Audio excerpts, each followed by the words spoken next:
குருப்யோ நமஹ. ஹரிஹி ஓம். எல்லாம் வல்ல திருச்செந்தூர் முருகப்பெருமானின் தனி பெருங்கருணையாலே ஹரிநாத சுவாமிகள் அருளிச் செய்த கந்தர் அலங்காரத்தை பார்த்து கொண்டிருக்கின்றோம். கந்தர் அலங்காரத்திலே 53வது பாடல். முருகனை தொழுது போற்றி தர்மத்துடன் வாழ்ந்து பிறருக்கு தர்மத்தை செய்து உய்வு பெற வேண்டும் என்ற கருத்தை இங்கே வைக்கின்றார் ஹரிநாத சுவாமிகள்.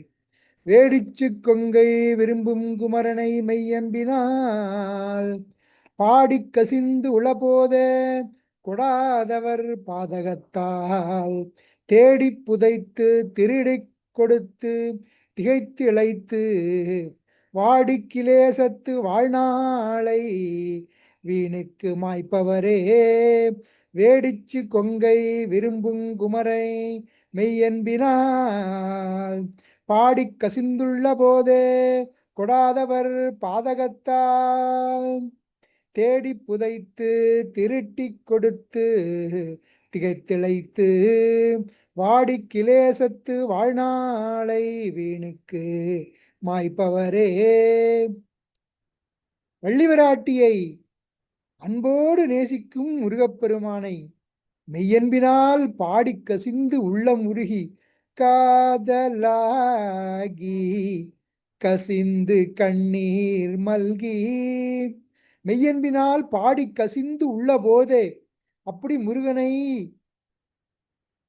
மெய்யன்போடு உள்ளம் கசிந்து பாடி உருக வேண்டும். நெஞ்ச கனகளும் நெகிழ்ந்து நெகிழ்ந்து உருக தஞ்சத்தொருள் முருகனுக்கு சண்முகனுக்கு இயல் சேர் அப்படி செய்ய வேண்டும். அப்படி செய்யும் பொழுதே கொடாதவர் பாதகத்தால் தேடி புதைத்து அப்படி முருகனை போற்றி புகழாமல் இருக்கக்கூடியவர்கள் கல் நெஞ்சம் படைத்தவர்கள் கொடாதவர் என்று கூறுகின்றார். யாருக்கும் ஈய மாட்டார்கள். ஈர கையினால் சாப்பிட்டு முடித்த கையோடு கையை உதற மாட்டார்கள். அப்படிப்பட்டவர்கள் கொடாதவர்கள் பாதகத்தான் தேடி புதைத்து அவர்கள் நேர்மையற்ற வழியில் சென்று பலவிதமாக பொருள்களை தேடி அதை புதைத்து வைத்துள்ளார்கள். ஆனால் அதை புதைத்து வைத்த அந்த பொருளானது எவருக்கும் பயனில்லாமல் திருட்டி கொடுத்து திருடனுக்கு கொடுப்பார்களாம். திகைத்து இழைத்து வாடி கிலேசத்து வாழ்நாளை வீணுக்கு மாய்ப்பவரே. அப்படிப்பட்ட பொருளை திருடனுக்கு கொடுத்து அந்த பொருள் போய்விட்டதே என்று அலறி புலம்பி தவித்து வாழ்நாள் முழுவதுமாக அதை நினைத்து மனம் வருந்தி வாழ்நாளை வீணாக மாய்த்து கொண்டு இருக்கின்றார்கள் மூடர்கள் என்று கூறுகின்றார் அருணாச சுவாமிகள். பாதகத்தால் என்றால் நேர்மையற்ற வழியில் அறம் செய்ய வேண்டும் என்பதே இங்க முக்கியமான கருத்து. வள்ளுவ பெருமான் கூறுகின்றார், அதாவது மனம் மொழி மெய் இந்த மூன்றாலும் அறம் செய்ய வேண்டும். இந்த அறத்தை செய்ய வேண்டும்.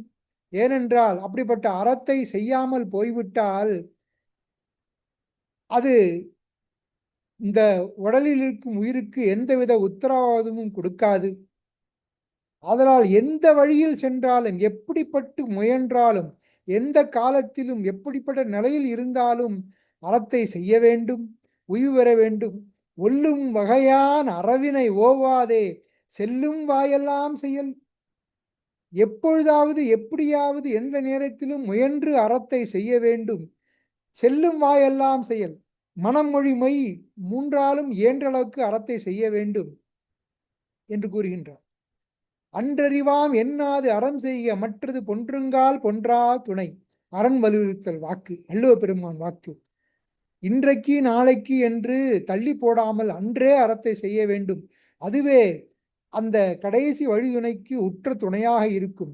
அதுபோல் அருணாச சுவாமி கூறுகின்றார், முருகனை போற்றி புகழ்ந்து பாடி கசிந்துள்ள போதே கொடாதவர் பாதகத்தால் தேடி புதைத்த திருட்டி கொடுத்து திருடனுக்கு கொடுக்கக்கூடிய செல்வமாக போய்விடும். அது உலகத்திலேயே மிகப்பெரிய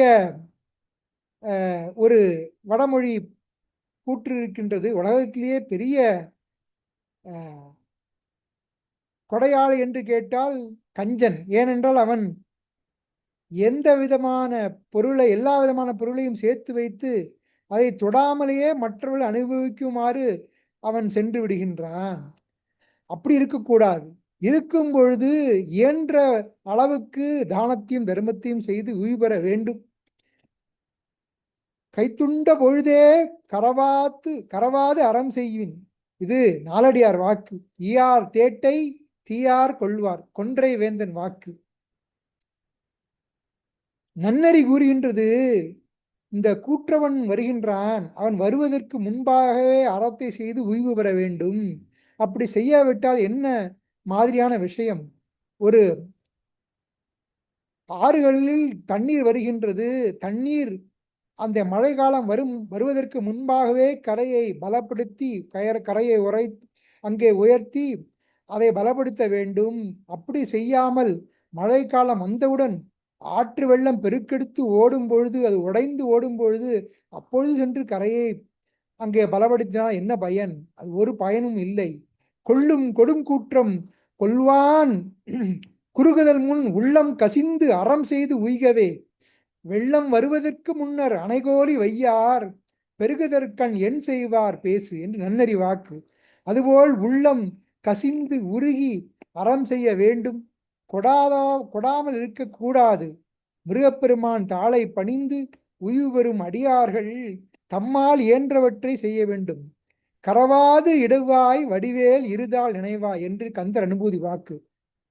அதை மனதில் கொண்டு நாம் பொருளுள்ள பொழுதே தர்மத்தை செய்து, அவ்வகை செய்யாமல் போனால் அப்படிப்பட்ட அந்த செய்யாமல் போகின்றவர்கள் தங்களுடைய வாழ்நாளை மிகவும் துன்பத்தால் மனதால் வருந்தி தாம் சேர்த்து வைத்த செல்வம், அதுவும் நல்வழியில் இல்லாமல் தீய வழியில் சென்று சேர்த்து வைத்த செல்வத்தை திருடர்களுக்கு கொடுத்து அல்லல் பட்டு வாழ்வை வீணாக்குவார்கள்.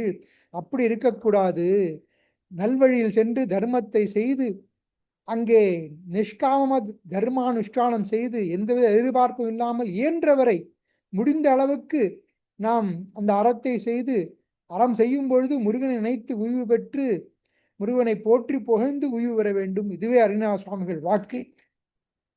வேடிச்சு கொங்கை விரும்பும் குமரனை மெய்யன்பினால் பாடி கசிந்துள்ள போதே கொடாதவர் பாதகத்தார் தேடி புதைத்து திருட்டி கொடுத்து திகைத்திழைத்து வாடி கிளேசத்து வாழ்நாளை வீணுக்கு மாய்ப்பவரே.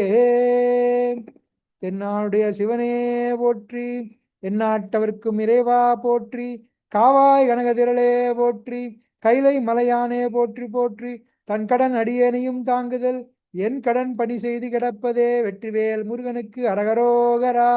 சத்குருநாத்த மகாராஜ் கி ஜெய்.